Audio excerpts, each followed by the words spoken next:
Welcome back. You heard the new nominee to become Deputy Director for Management, Michael Regas, explain a moment ago how the deferral of payroll tax will work for federal employees. My next guest has been heavily critical of the administration's plan to do that for federal employees. Congressman Don Beyer, Democrat of Virginia's 8th District, is here. Congressman, welcome. Thanks for coming back on the program. What are your constituents telling you they're concerned about this payroll tax deferral, sir?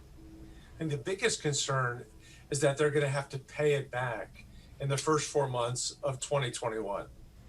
And I think for the more sophisticated, they will be careful to set the money aside. However, the most sophisticated are not subject to the plan.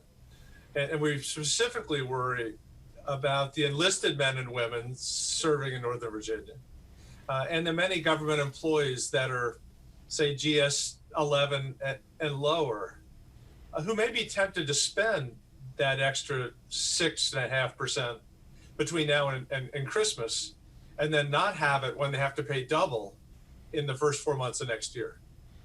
You said this week that agencies will need to communicate very well with their employees about how this is going to work, what they will see, and when they will see it.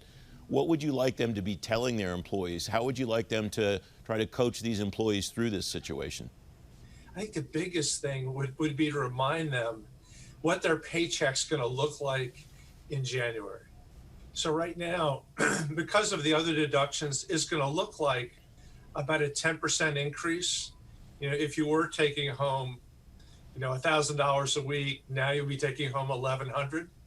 But we need to remind them is that in January it'll only be $900 or $875, and we need to make sure that people are planning ahead.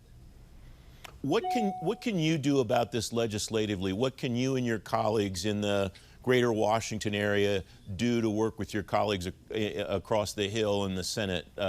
Senator Kaine, Senator Warner, Senator Van Hollen, Senator Cardin, to try to do something about this? Is there a legislative remedy at all in this area?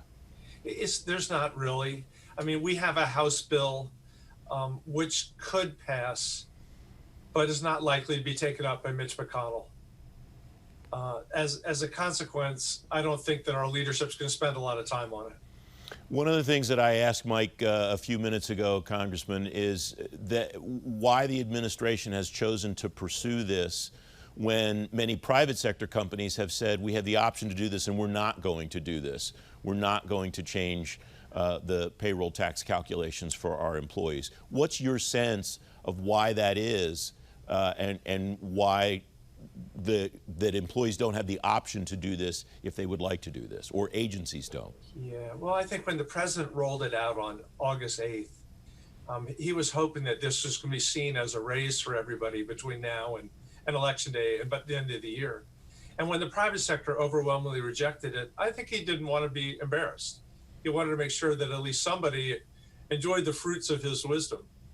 And they couldn't choose the opt-in, opt-out, because most federal employees would have opted out. And again, he might have been embarrassed. So by forcing everybody to be a part of it, he can say, well, 600,000 federal employees and some indeterminate number of military folks have gained from this in the short run. What do you expect to do or see or hear moving forward about this? Or is this pretty much set in stone now, Congressman, and there's not much more to do except to help guide employees through it as best you can? Well, there are legal challenges, but courts tend to take a long time. I think the most reasonable thing is to assume that this is the state of play, that people will see their paychecks increase in these two categories, but then they better be ready to pay them back. I was an employer for many years, and people hate having their paychecks messed with. People don't even like it when they're increased unexpectedly because they fear it's going to come back to bite them later on. Congressman, I want to shift gears for a minute, and I want to understand what you're hearing from your constituents who are federal employees about being called back to the office. Some of the big banks in New York called employees back and are starting to call them back next week. They're already seeing cases of coronavirus in the people that are coming back to work. What are your constituents telling you about what they're hearing from their agencies about coming back to the office and what their concerns are about coming back to the office? Well, the concerns are very clear, which is that they don't want to get sick. And again, the federal workforce is older than you would expect, certainly much older than the general population. We always talk about how 40% could retire within 10 years. So it's a more vulnerable population, and they want to make sure when they go back to work, it's safe. When, if it's just one person per room and they have a mask on, that may work out fine. But you also hear stories, you come in and there's 6 people in a room and people take their masks off after the first 15 minutes. And that terrifies people. What do you expect to hear communications? Well, you talked about communication and the importance of it on the payroll tax deferral. What do you expect or want to hear from agencies about how they plan to do that, how they plan to bring employees back? Well, I think the responsible agency leaders will bring back the people who are healthy enough to come back, younger, no pre-existing conditions, and make sure that the rules, the protocols are very clearly established about masks, about physical distancing. We know that working in a closed building for 8 or 10 hours a day is a much greater way to get the viral load to get sick. If you're in and out in 2 minutes, there's probably a little danger, very little viral load. But when you're hanging around other people who could be asymptomatic but spreading for 40 hours a week, you're going to get sick. Congressman, we have about 30 seconds left. Can you and your colleagues in Congress work on pushing telework, making it easier for agencies to let their employees telework?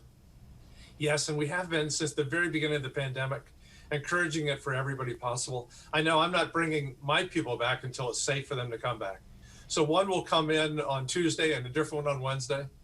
And the good news is they're working harder than ever before. And I'm spending more time with them than ever before through Zoom and WebEx and all the different places.